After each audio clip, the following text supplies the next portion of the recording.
Bienvenidos amigos, esta es otra edición de Consultorio de la Construcción. Estamos en el capítulo de Ingeniería Civil del Consejo Departamental de Lima del Colegio de Ingenieros del Perú. El día de hoy vamos a tratar un tema muy interesante.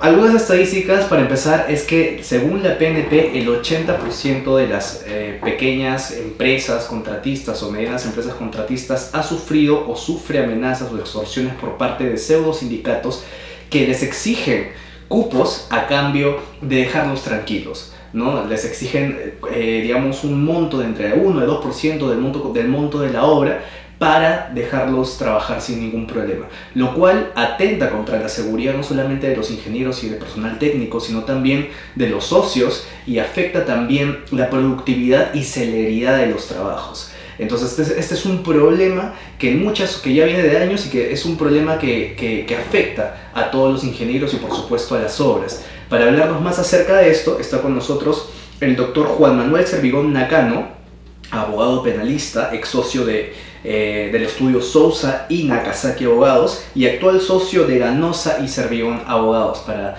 darnos mayores luces acerca de este tema. Muchas gracias por estar con nosotros, doctor. Buenas tardes, ¿cómo están?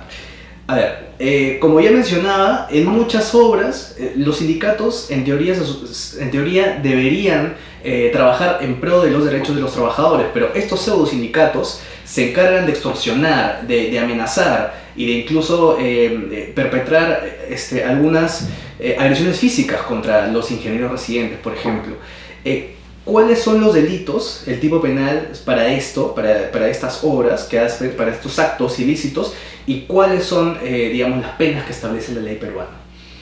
Bueno, dentro de lo que nosotros conocemos por las noticias, por los casos que vemos constantemente, hay un accionar, como vienes denominando en la interrogante, pseudo sindicatos, ¿no? Son sindicatos que de alguna manera se hacen llamar así, pero es una agrupación de personas que se orientan a la comisión de eventos delictivos, por lo general ligados a actos de extorsión.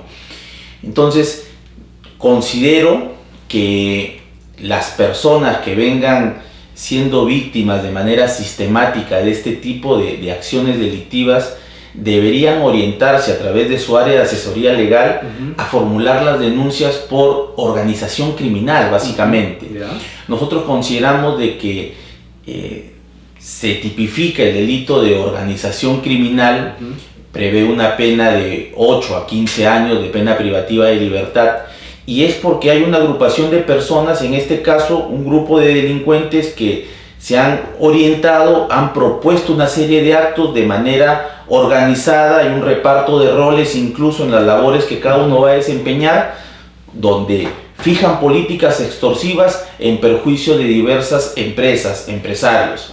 Entonces, estos actos definitivamente encuadran dentro de un tema de organización criminal, encuadran adicionalmente dentro de temas del delito de coacción. Incluso la última modificatoria que agrega el quinto párrafo del delito de coacción prevé agravantes. La pena va de 5 hasta 12 años. Por lo general, estos pseudo sindicatos portan armas sin tener las licencias respectivas. Se da un tema de tenencia ilegal de armas de fuego. Entonces, si se plantean adecuadamente las denuncias y su persecución criminal, incluso plantear un tema de concurso delictivo, se van a obtener de forma eficaz las sanciones que merecen sufrir estas personas, ¿no? Porque definitivamente no podemos hacernos los ciegos ante una evidente realidad. Desde que el rubro empresarial ligado a la construcción, ligado a diversas obras, ha tenido un auge significativo, como lo ha podido tener el sector de la minería o diversos sectores, inmediatamente surgen grupos de organizaciones que se dedican a extorsionarlos y de manera sistemática. Entonces acá es que hay que iniciar de forma activa las acciones a través de las políticas que legislativamente prevé la ley, ¿no? Y a eso vamos, pero una pregunta antes de pasar al siguiente punto. ¿Exactamente a qué se refiere el delito de coacción y cuál es su pena? Cuando hablamos de coacción es cuando yo obligo a una persona a cometer un acto contra su voluntad. Ujú. En este caso concreto, ¿Es como extorsión? ¿O es la, otro diferente? la coacción va ligado a la libertad. Ya. La extorsión también de alguna manera restringe la libertad porque nadie quiere dar un cupo Ujú. contento, ¿no? Claro. Entonces restrinjo la capacidad de decisión de la persona respecto a un acto, pero en este caso ligado, en el caso de la extorsión, a pedir de forma sistemática lo que se denominan los famosos cupos, ¿no?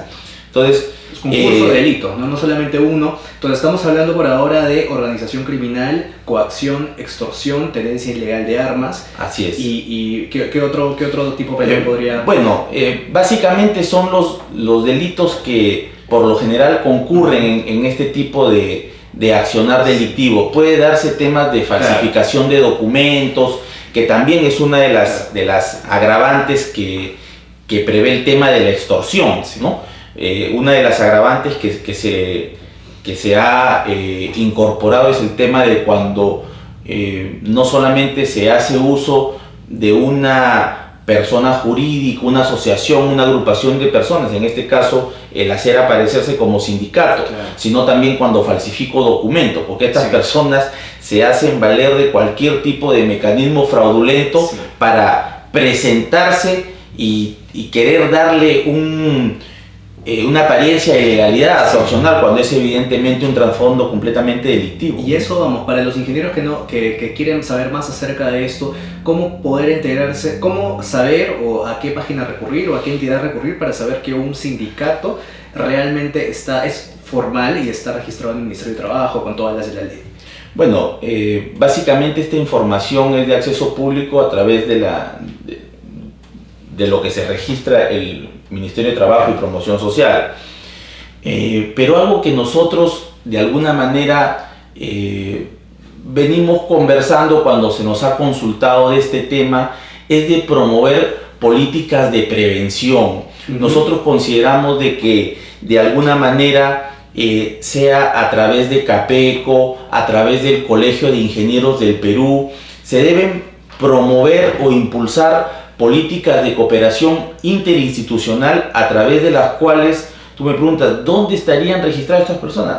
Válidamente podría solicitarse la existencia de un registro que se ponga en conocimiento del Ministerio del Interior, de la Policía Nacional del Perú, de tal manera que si se impulsa una obra en estos momentos en determinada zona de la Sierra del Perú, esté interconectada la información de las personas que están registradas efectuando labores en dicha obra y sean de conocimiento de forma sistemática y en el día de forma interconectada con la información que quiera manejar un grupo empresarial respecto a una obra que se viene impulsando en la costa. De tal manera que ese flujo de información de conocimiento de la Policía Nacional del Perú sea perfectamente el que permita tener el backup de información de toda persona que figure registrada ahí. No solamente que la información sea validada por RENIEC, sino también por el Ministerio del Interior, la Policía Nacional. Eso se logra y está regulado en la ley a través de convenios de cooperación interinstitucional, que es algo que debe impulsarse. Sí, usted mencionó el tema de la prevención. No obstante, algunos ingenieros residentes o algunos socios de empresas suelen contratar a sus chalecos, por decirlo de un modo, ¿no? Para protegerlos de estas amenazas de estos pseudosindicatos, o en todo caso ya se ven obligados a contratar personal obrero improductivo, ¿no? Cediendo ante la presión de los pseudosindicatos. Entonces, aparte de las denuncias penales, ¿qué otros mecanismos de protección podrían tener los contratistas? Mira, básicamente lo que nosotros sostenemos como temas de protección y que van a permitir de alguna manera impulsar de forma eficaz los procesos que se quieran iniciar es, por ejemplo, la implementación de medidas de seguridad internas, externas, de videovigilancia. Cuando en una obra tú implementas un sistema de videovigilancia y eso lo vas a engarzar con la información que vas a brindar oportunamente a la policía cuando un ingeniero residente conoce de un acto de extorsión, un acto de amenaza, de violencia que viene a perpetrarse por un grupo de personas a las oficinas de determinada empresa, y de inmediato te constituyes a la dependencia policial o a la oficina del Ministerio Público para denunciar en flagrancia la comisión de determinado evento delictivo, hay procedimientos inmediatos ahora. Entonces la flagrancia ahora te da la posibilidad, me parece, de poder que tu denuncia sea vista de manera mucho más rápida, ¿no? Sí, porque eso en teoría eso ha flexibilizado el tema de los plazos, pero es algo que procesalmente siempre ha existido, ¿no? Un delito cometido en flagrancia es cuando se advierte, se pone en conocimiento de forma inmediata, hay pruebas de su comisión y que permiten de alguna manera, facilitan, sea la policía, el Ministerio Público, la intervención inmediata. Sí. Eso, con el ejemplo que yo te ponía de los sistemas de seguridad, permite identificar el tema de que de alguna manera, más que invertir en chalecos, más que invertir en temas que a veces, lamentablemente, la realidad hace de que el empresario se ve obligado a asumir estos costos, que finalmente son costos que de alguna manera, transparentándolos, va a aumentar el costo de su inversión, ¿no? Porque si el empresario para una obra tiene presupuestado 500,000, con todos estos gastos extras de seguridad y políticas extorsivas, termina siendo 800,000. Entonces es un tema que tranquilamente, dentro de un esquema de protección interna, de seguridad o de autoprotección sería de la empresa, implemento medidas de seguridad que de alguna manera me permiten a la larga identificar adecuadamente a las personas que vienen liderando temas de extorsión, temas de organización criminal. Incluso lo que refería en el punto anterior, el tema de que de alguna manera sea puesto en conocimiento de la Policía Nacional, del Ministerio del Interior, el backup de información de las personas que vienen y se presentan como trabajadores para determinada obra. Eso es un sistema informático que de alguna manera transparenta y ahuyenta al criminal. A ver, doctor, yo, pongámonos el ejemplo, yo soy un ingeniero residente que no he cedido a la presión o a la extorsión de los pseudosindicatos, entonces me agreden físicamente. ¿Cuál es la recomendación en ese caso y cuáles son los pasos que tengo que seguir para que mi denuncia llegue a buen puerto? Nuevamente regresamos a las políticas preventivas. Si esta persona en un escenario, por lo general las agresiones se dan cerca a los locales donde ellos vienen efectuando su obra. Si hay una adecuada política de implementación de medidas de seguridad como videovigilancia, vamos a permitir identificar. Se tiene que denunciar inmediatamente. Se acude a la Fiscalía Penal de turno, se pone en conocimiento del evento delictivo. De ser el caso, se acude de forma inmediata a la división para un reconocimiento del médico legista y tener pruebas, videos, reconocimiento médico legal, testimonios de los ingenieros que han podido acompañar en el momento que se da el evento criminal, de tal manera que se reúna la prueba. No podemos de alguna manera ser ciegos ante los eventos que dañan físicamente a las personas que están desplegando un trabajo de manera honesta, ¿no? Acá se acude y se denuncia. Pero señor, yo voy a tener miedo porque vaya a ser que tomen ciertas represalias. Justamente es algo que también se debe impulsar.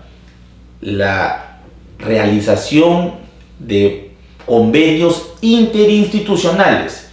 En Lambayeque, si mal no recuerdo, en Pomalca viene efectuándose actualmente en un proyecto de envergadura un convenio interinstitucional donde viene participando de forma activa la Policía Nacional. O sea, la policía está dando el apoyo respectivo para salvaguardar la prosecución de una obra importante. Entonces, si eso que tú lo ves como en el ámbito del sector privado bancario, por ejemplo, cuando a veces a través de convenios interinstitucionales, las Águilas Negras participan como seguridad en determinadas entidades bancarias. Eso es un efecto disuasivo, que genera un efecto.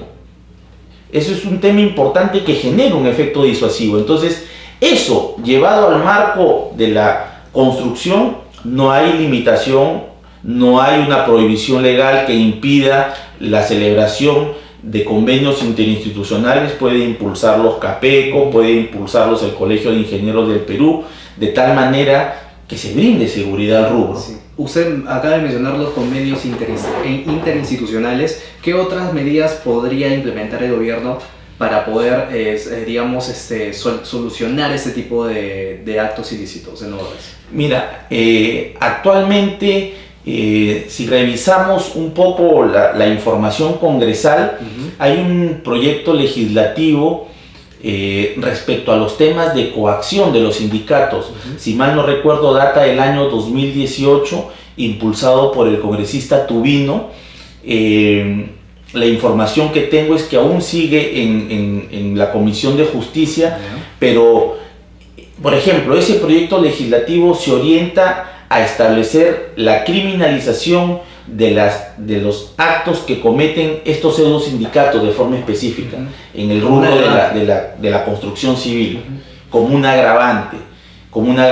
Incluso, si mal no recuerdo, propugna una pena de hasta 30 años de pena privativa de libertad, que es una pena importante, significativa, pero que a la luz de los hechos que viene afrontando nuestra sociedad, definitivamente debe darse una respuesta importante, dura, porque es algo que viene avanzando de tal manera que ahora un empresario puede llegar a determinada zona y solamente se va a encontrar con grupos mini organizados de distintas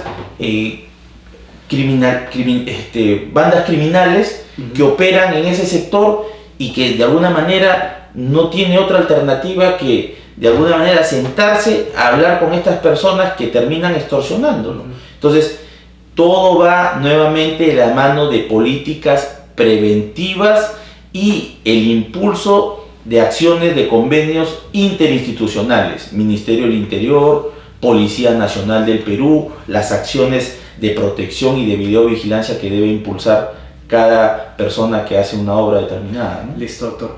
Ya para ir terminando, un comentario final que pueda dar a todos los ingenieros que puede que estén involucrados en este tipo lamentablemente en este tipo de amenazas.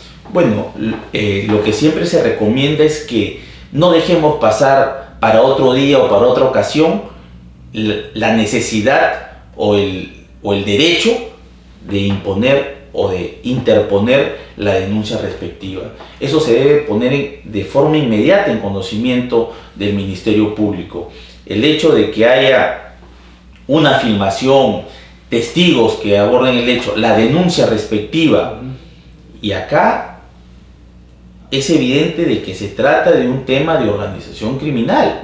La forma en que operan estas agrupaciones de personas encaja perfectamente con el tipo penal de organización criminal. Son acciones delictivas realizadas de manera indeterminada, una pluralidad de personas que tienden a cometer delitos ligados por lo general a la extorsión, incluso llegan hasta el asesinato, ¿no? Entonces, ese tipo de eventos delictivos tienen que ser denunciados de forma sistemática por las personas que vienen padeciendo esta situación, porque si vamos a hacer caso omiso y decir no, porque la verdad es que el sistema no funciona, no es así. Tenemos que hacer funcionar el sistema. Listo. Y es impulsando y denunciando el hecho cuando corresponde, ¿no? Listo, doctor. Lamentablemente se nos ha acabado el tiempo para seguir, pero muchas gracias por haber estado con nosotros. Gracias a ti, Eduardo, por la invitación. Estuvo con nosotros el doctor Juan Manuel Servigón Nakano, abogado penalista, y nos ha dado mayor información acerca de este tema. Muchas gracias por su sintonía y estamos viéndonos en otra ocasión, en otra edición de Consultorio de la Construcción. Hasta luego.